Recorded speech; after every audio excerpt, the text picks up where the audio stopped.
Hello guys, welcome to the newest video. This is episode 4 of the British series. Today's video will be about World War I and World War II. So, let's go over what just happened. They now conquered India, Australia, South Africa, Canada, they're everywhere, you know? And they became a superpower of a nation. For a really long time, they were the #1 nation in the entire world. No one can compete with them. They would rise to become so powerful that they would rival even the US at the time. Unfortunately, they would have one war that would change everything. World War I. They were always kind of neutral and just chilling there, and they would also want to protect more neutral countries and make sure no nation became stronger than them. So yeah, they would kind of play the role just kind of there, maybe make good negotiations with other countries. World War I comes in, right? Starting with Archduke Franz Ferdinand getting shot. But soon after, Austria-Hungary would plan on invading Serbia, and they would not sign in the 10. Serbia would get them a 9 out of 10 of the demands from Austria-Hungary, but they would want all 10, and it was kind of on purpose that they wanted to start a war. If you read the 10 conditions, the 10th one was basically just have the investigation and just have troops in there. So yeah, Serbia wouldn't do it anyway. They knew it would be a loss. And Russia would get involved. They started a big problem with all the nations. Germany comes in, and then soon France joins in. Now, Britain decides to stay neutral, even though they're part of the Triple Entente and are friends with Russia and France. But once Belgium gets invaded, Belgian neutrality gets broken, this gets them involved. 1916, they would get all their soldiers in from everywhere around the nation. Canada, India, everyone. They would basically be able to get a giant colonial army ready, and they would come into with all their troops in.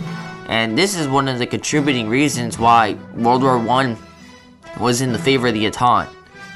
If Britain never came in, I think that the war would have been over. France would have lost. It just would have been maybe a little longer not like the war would be longer, but France, being pushed would take a little while longer. So for now, it would be on both borders, just kind of mixed in there. And then eventually, they would fall. So yeah, World War I is over now. Now that they have won the war and have changed everything, right? The next thing, World War II. An angry German nation rises, with now Nazi Germany forming. Hitler leads his men. They now invade Austria without a single shot. They succeed. Czechoslovakia, they want it all. Now, Britain just went through a war, right? They don't want to do anything else. So they decide, just let them do whatever. Just don't go too far. Oh, you took Czechoslovakia. Don't go too far. Eventually they would create a limit. But finally Poland gets invaded. And this is the thing that sparks everything. Once Poland gets invaded, that starts World War II. We have an era called the Phony War, which happens for like a year and a half to 2 years. And then finally France gets invaded and kind of dies out. How they lost, though, was they all came at this area, as you can see in the map.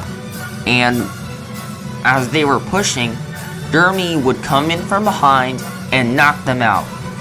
Luckily, a lot of the British men were able to get away, along with maybe some other French ones. Unfortunately, the rest of the French army would be destroyed, and that's how Germany was able to conquer France so quickly. It's not because they sucked, but yeah, they kind of honestly sucked a bit. I might make a tier list ranking for World War II and stuff, but yeah, to be fair, France had a good army, they just fell for Germany's trap. Anyways, Britain now has to get through the biggest challenge, surviving World War II. Winston Churchill would lead them through probably one of the worst eras Britain's ever faced, where London was getting bombed, huge amount of destruction happening all over Winston Churchill. he would lead them to a victory. He would not surrender. He would not stop. He would keep on fighting for the British. He would keep on coming through. He would keep on holding it. Operation Sea Lion happens, they were able to hold out well. No matter what, Germany couldn't conquer Britain. That was an impossible thing. Even I believe he admitted it. And so, Britain holds out well. But then, everything changes when the Soviet Union comes in. So Germany invades the Soviet Union, we all know what happens, and they lose. Britain was able to hold out well, and with their tricks, tricking Germany to thinking they would invade in this area, they would place all their troops there, and then they would do D-Day with America. And so, they would push and have the victory that Britain was waiting for. Germany would lose, Hitler shot himself, and yeah, though it was over. The next era would happen called the modern era, where the Cold War would decide what this new modern world would look like. Will it be communist or capitalist? The next video will be the decolonization and kind of the downfall of Britain, because I feel like World War II is the reason, like, Britain kind of declined. Maybe World War I was the starting point, but there's no turning back after World War II. Thank you so much for watching, and I'll see you soon in the future. Goodbye.